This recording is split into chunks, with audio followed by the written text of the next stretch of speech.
Golcast no ar, estamos na parte 2, digamos assim, do nosso Golcast com Dorival Júnior, técnico experiente, muito assunto ainda que a gente quer levantar a bola aqui com o Dorival para a gente continuar no nosso Golcast, o podcast que fala de futebol de um jeito diferente.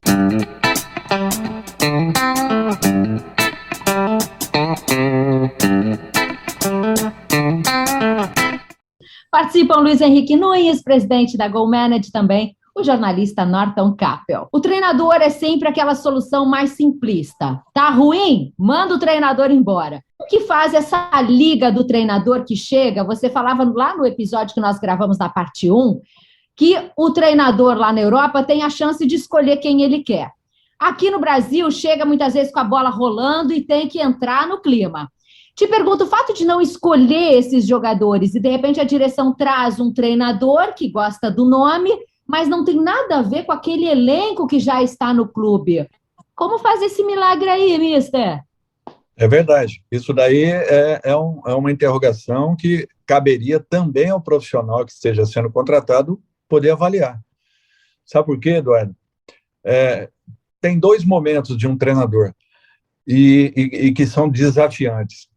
O primeiro é a montagem do seu elenco. Eu fico muito feliz de 2003, quando eu assumo a primeira vez o Figueirense, até 2012, quando eu, coincidentemente, assumi o Internacional. Na metade do ano, foi a única vez que eu peguei um elenco já montado. Atlético Mineiro, 2010 para 11, Internacional 11 para 12. Quando eu saio do Santos naquela situação. Porque até então eu havia assumido todos os clubes no início das temporadas.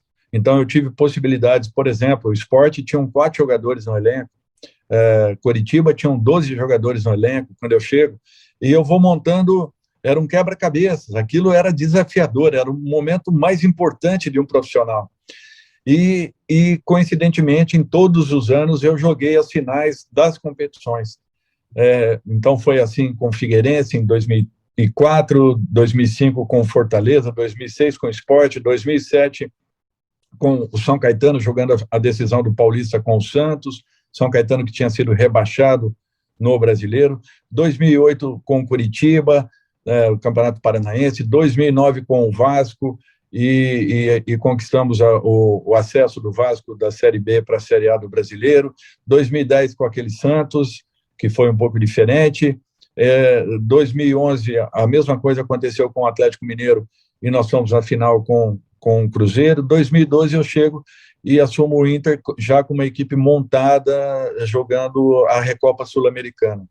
Então, assim, para mim deu uma experiência muito importante. Então, são esses dois momentos. O treinador ele tem que se preparar para, quando ser contratado no início de temporada, o que seria o ideal, na minha concepção, você pegando a equipe, fazendo uma pré-temporada, trazendo algumas peças que você queira, com a característica, com os objetivos que você desenhou para aquela equipe. Um pouco diferente de quando você chega no meio de uma competição. Você tem que assumir um elenco, você tem que, de repente, rapidamente fazer uma leitura daquilo que esteja acontecendo dentro do seu grupo, perceber aqueles jogadores que não estejam sendo aproveitados, trazer novamente esse elenco a seu favor. Então, foram também experiências que eu tive, pegando Palmeiras em zona de rebaixamento, São Paulo em zona de rebaixamento, Vasco em zona de rebaixamento, Fluminense também. Isso me deu uma experiência muito importante. Atlético Mineiro também, em 2010, em zona de rebaixamento, porque é um outro tipo de trabalho. E eu nunca virei as costas para esse tipo de situação.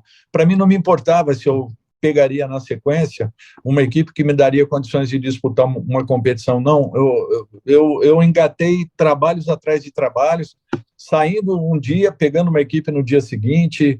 Eu, às vezes, não percebia se isso era bom, se era ruim, se era saudável, se não era. Eu estava abraçando toda e qualquer situação. Então, a gente, às vezes, não percebia isso. E essas mudanças foram importantes, porque me deram também uma experiência muito interessante nesse sentido. Não é fácil você tirar uma equipe de uma zona de rebaixamento, e principalmente, Eduardo, uma equipe grande de uma zona de rebaixamento. Por quê? Porque ninguém espera que isso aconteça ao longo de uma competição. Quem imagina que a sua equipe do coração, uma das principais equipes do seu estado, de repente vai estar numa zona de rebaixamento num campeonato brasileiro. E com uma equipe grande, isso tem um peso ainda maior.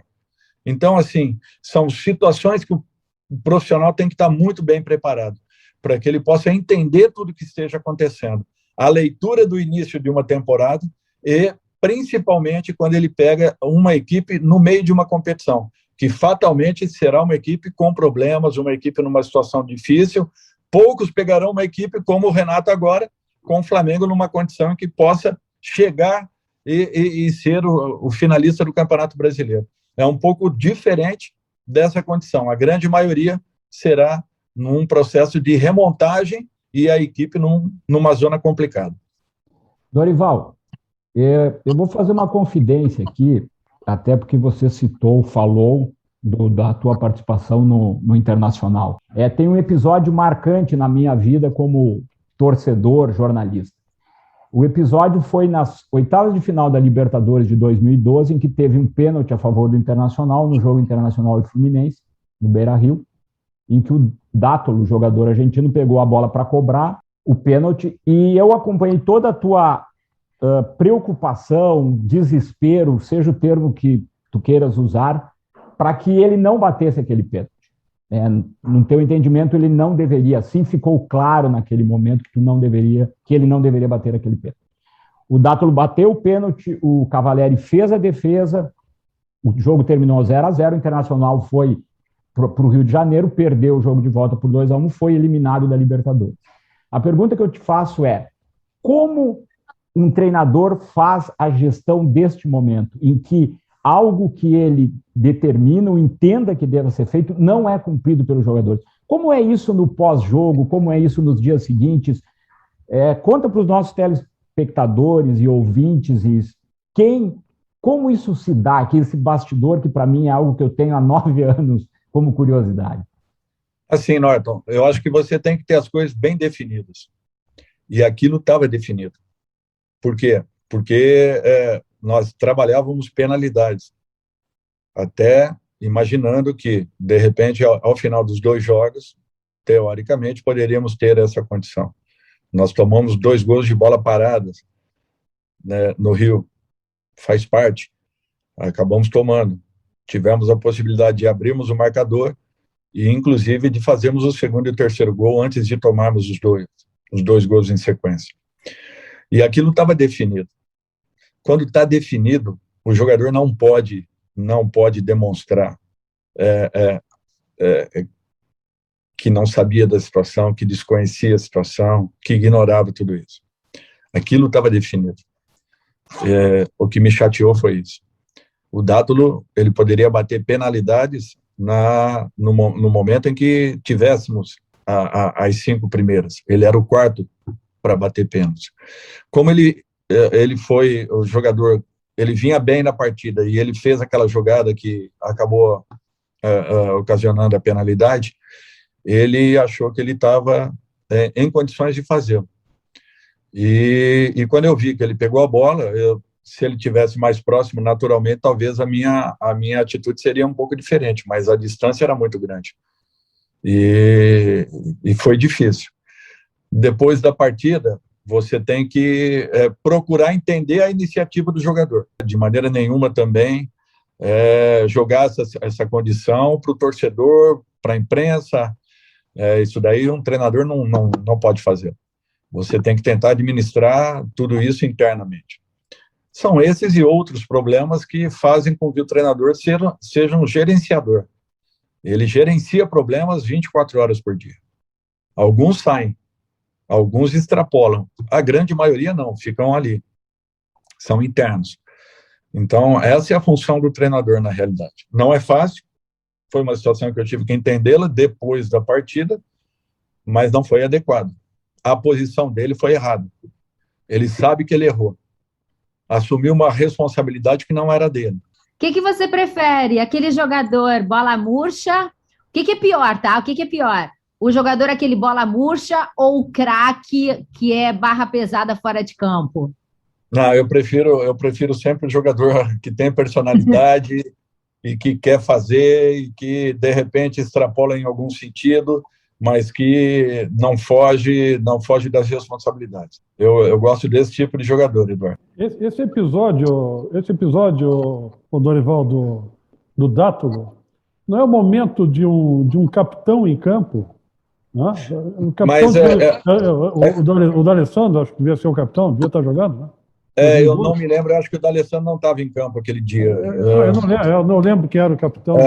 O D'Alessandro, eu acho que vinha de uma série de lesões, e ele jogou a decisão do campeonato regional, inclusive machucado, e foi fundamental para a nossa conquista. E eu acredito que eu não o tive na Libertadores, o que foi uma pena isso tudo. Se está definido quem é o primeiro batedor, o segundo, o terceiro, o quarto, não é hora dos jogadores em campo... É que às vezes o próprio jogador, Luiz, a gente nunca sabe isso. Às vezes o número 1 não está legal. E o 2 se esconde. E o terceiro, não que isso tenha acontecido, tá? Mas a gente nunca sabe qual foi a realidade do momento para que ele chegasse àquela conclusão. Então, por isso que você tem que pensar muito fora de campo para saber que atitude tomar. Às vezes você vê que é uma manha do atleta, mas às vezes você percebe que o cara fez aquilo por assumir uma condição. Logicamente que não estava programado. Não era a primeira opção, isso eu garanto. Mas depois disso aí, do episódio, você tem que tentar entender, você tem que contornar, você tem que saber que no próximo jogo você vai precisar contar com o seu grupo. Não é uma situação fácil. Dorival, a gente sabe... Desculpa, Luiz, continua. Não, tranquilo. Eu queria voltar na outra pergunta, né? Em cima até mesmo que tu dissesse, Duda, do treinador assumir um elenco onde ele vê características que ele precisa para implementar o modelo de jogo dele. Você até perguntou, como é que se faz esse milagre? Né? E não é o momento também, Dorival, do próprio profissional avaliar, acho que tu citou isso também na primeira parte do programa, tu consegue perceber um treinador que não está empregado, recebendo um convite de um dos maiores clubes do Brasil, e de repente ele assim, deixa eu avaliar o elenco para saber se eu tenho os jogadores que eu preciso, saber como é que está o momento político do clube, quem é o dirigente que comanda o vestiário. Tu consegue perceber, ou consegue entender que existe este profissional que nesse momento faz essa avaliação, ou ele vai para o mercado, é um grande clube, e ele diz, olha, vou botar a cara a tapa e vou enfrentar a situação e vou fazer esse time jogar? Porque ele acha que ele chegando ele vai mudar alguma coisa, ele vai alterar substancialmente aquilo que vem acontecendo.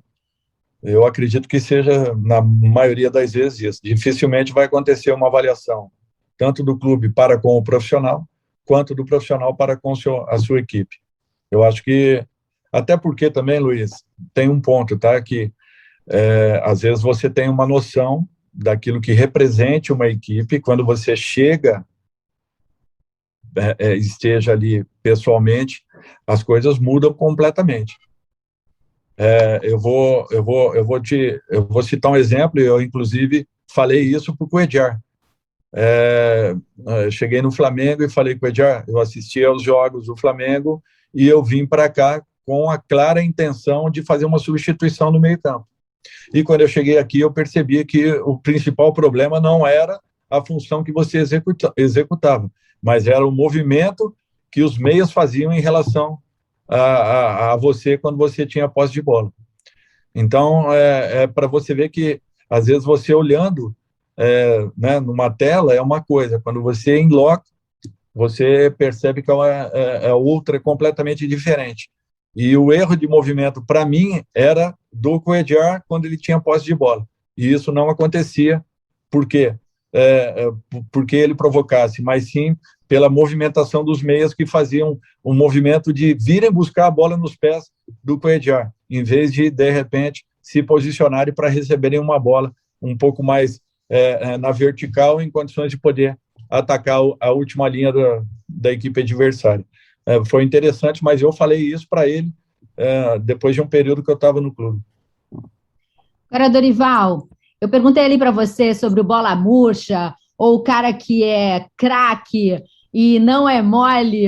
Você falou que é um gerenciador, né? O treinador acaba tendo que fazer gestão de pessoas, né? E a gente sabe que tem muita vaidade nesse vestiário, a gente sabe que tem muita coisa envolvida. Te pergunto especificamente no caso Neymar, como é que foi ali que você deu uma enquadrada nele? Porque, olha, você foi corajoso, hein? Porque a gente não vê esse tipo de atitude, não, hein? E eu me lembro direitinho desse episódio aí.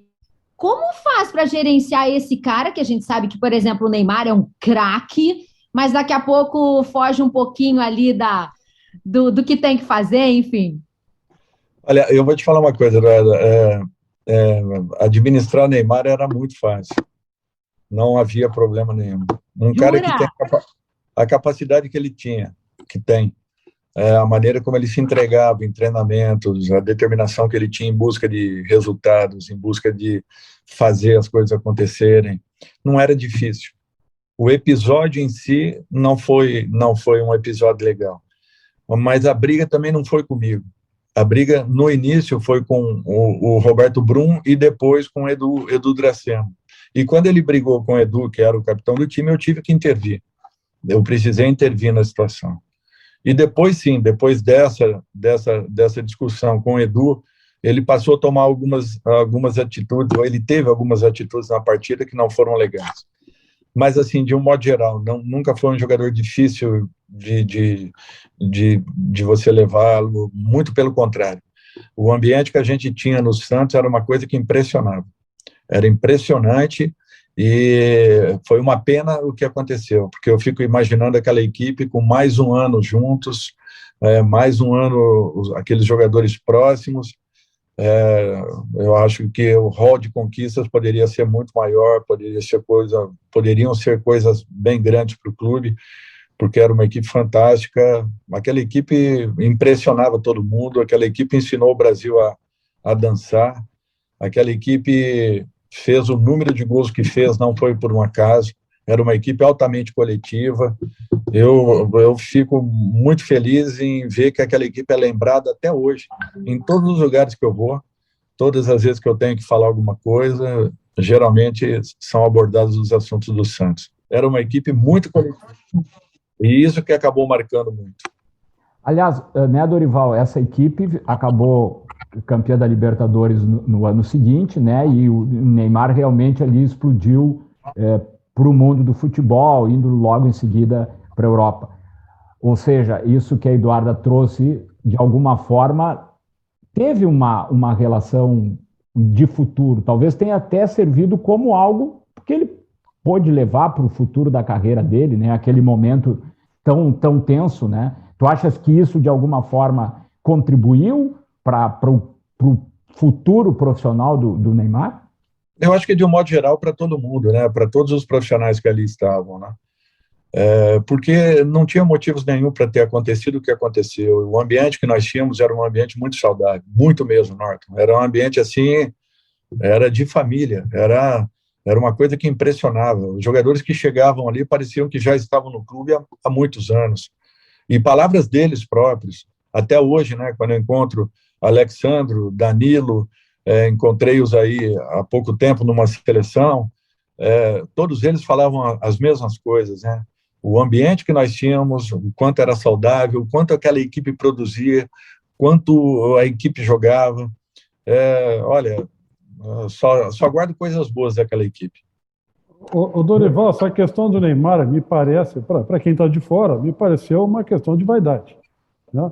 Acho que ele queria bater um pênalti, acho que era Atlético Goianiense, era isso? Foi depois da discussão, que ele teve com os jogadores, sai o pênalti. E ele tinha perdido 4 pênaltis em seguida. E aquilo que eu falei, daqui 20 dias, um mês, você volta a bater, não tem problema nenhum. Continua treinando, só que sai um pouquinho agora. Quem vai bater a partir de agora, o André, ou o Ganso, ou enfim, naquele jogo era o Marcel, o centroavante, ou o Marcel, sai um pouquinho, tira um pouquinho das tuas costas, porque ele havia perdido 4 pênaltis, inclusive um na decisão da Copa do Brasil, que ele cavou nas mãos do goleiro do Vitória. Então, o que é combinado não é caro. É que, infelizmente, aquela situação havia acontecido, ele de uma maneira ou outra, ele quis desafiar. Me pareceu, eu estava assistindo o jogo, que foi uma questão de vaidade. Olha, eu quero bater. Né? Nem me recordava que ele havia perdido 4 penalidades antes. Mas observando a carreira, a trajetória do Neymar, né, na Espanha e agora na França, e as participações dele em Copa do Mundo, essas coisas, me parece que ainda há um pouco daquele Neymar vaidoso que às vezes quer aparecer um pouco além do jogo. Me parece isso, eu posso estar errado. E uma das grandes vontades da vida do Neymar certamente é ser considerado o melhor do mundo, ser um bola de ouro. E essas coisas eu tenho a impressão que ele ainda não passou por todas elas, ele não venceu ainda essa questão da vaidade completamente, e acho que é por isso que ele também não chega a ser considerado o melhor jogador do mundo. Se tu comparar o comportamento do profissional Neymar com o profissional Cristiano Ronaldo, com o profissional Messi, que foi quem mais ganhou, os dois que mais ganharam nesse período, eu acho que ele fica muito aquém. Eu acho que é uma coisa que ainda...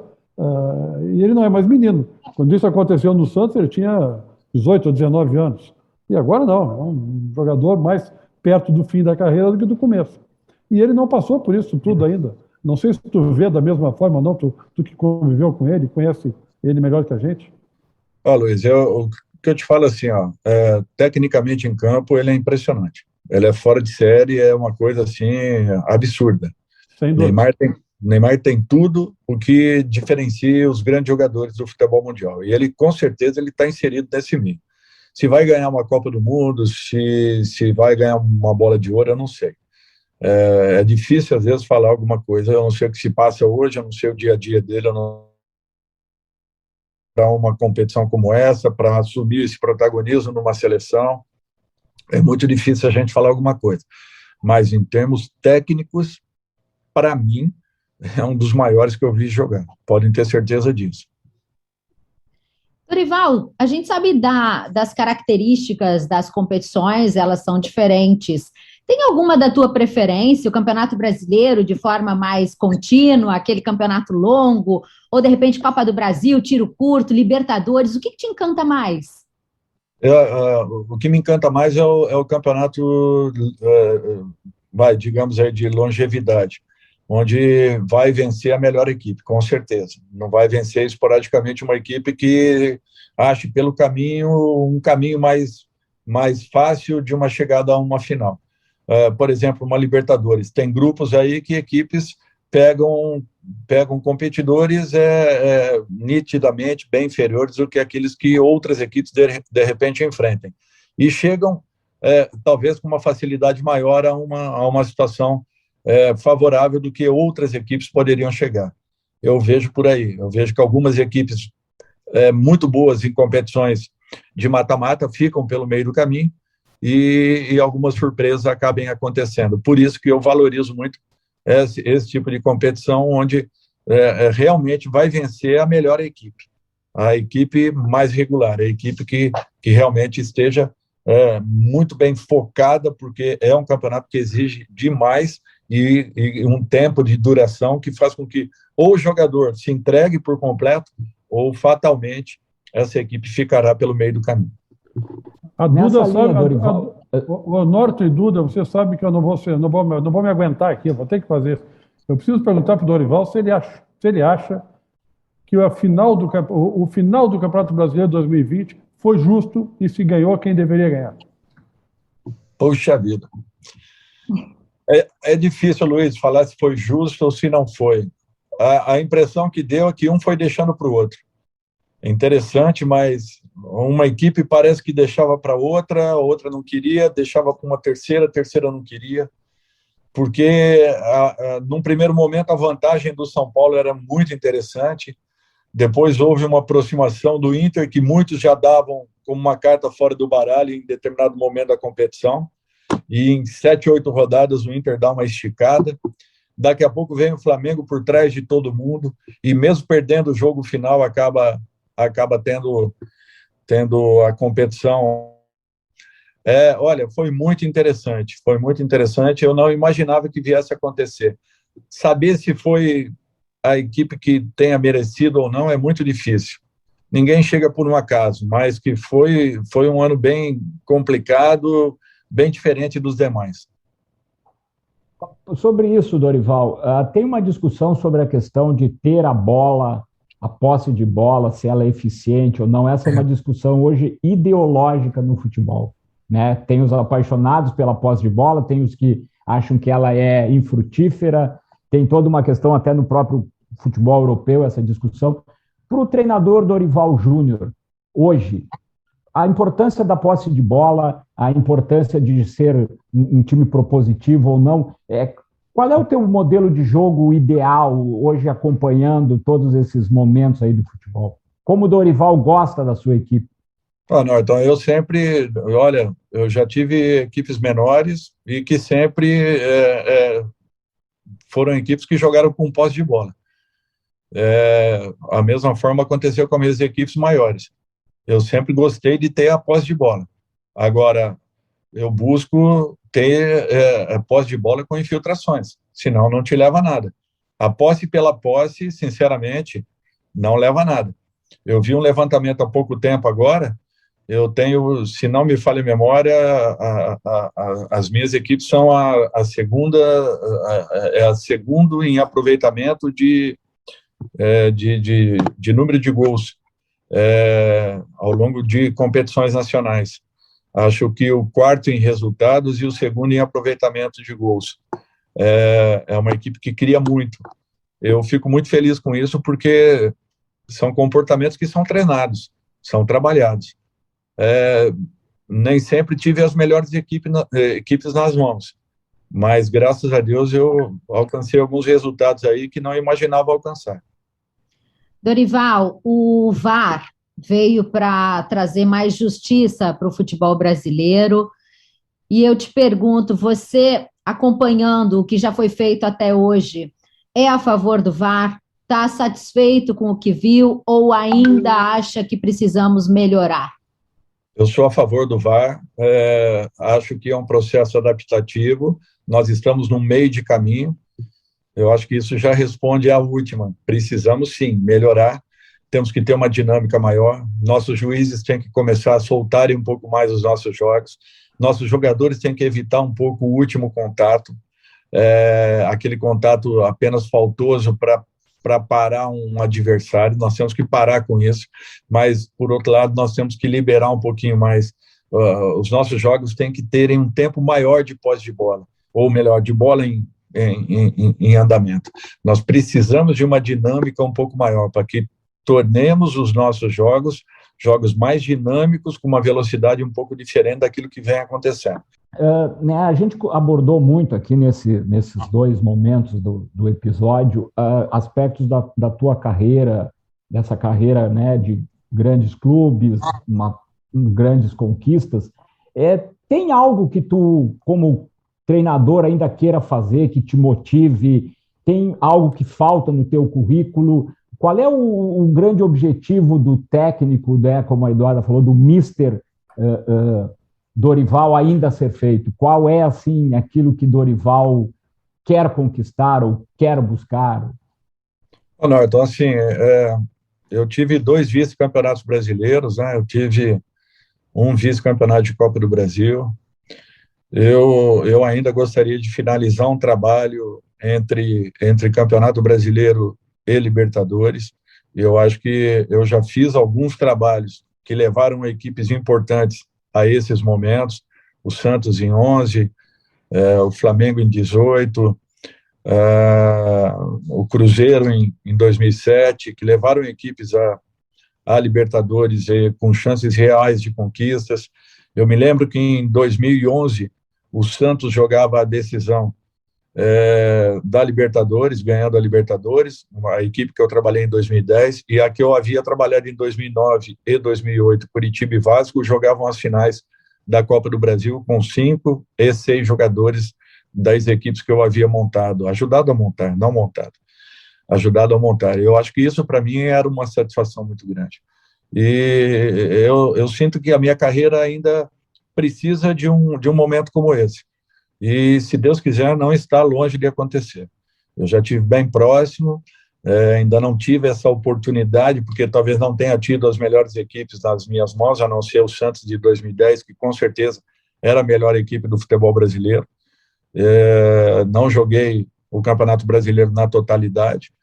Estava ali na terceira colocação, mesmo perdendo Paulo Henrique Ganso lesionado, Wesley e André vendidos e o Robinho que voltou para o Milan, mas eu tinha uma equipe muito competitiva e que fatalmente brigaria pelo título daquele Campeonato Brasileiro, lutando ali pela tríplice coroa daquele ano, porque já havia ganho o Paulista e a própria Copa do Brasil. Dorival, esperamos que você realize tudo isso que ainda falta. Você que tem uma excelente carreira, a gente já é fã aqui desse teu trabalho, tá de parabéns. E eu vou estar sempre na torcida, desde que você não vá lá pro meu rival, tá? Tá certo. Obrigado, Eduarda. Muito obrigado mesmo. Quem sabe uma hora vai acontecer aí. São 16 anos de carreira. 16 né? Ainda não foi pro Grêmio, não, né, Dorival? Não, ele só trabalhou. Dorival trabalhou nos prazer. Oi, Luiz. Desculpa. Trabalhasse nos 3 clubes de Série A do Rio Grande do Sul. No Inter como treinador, mas exatamente. No rival e no Juventude como jogador. Jogador e como treinador também no Juventude.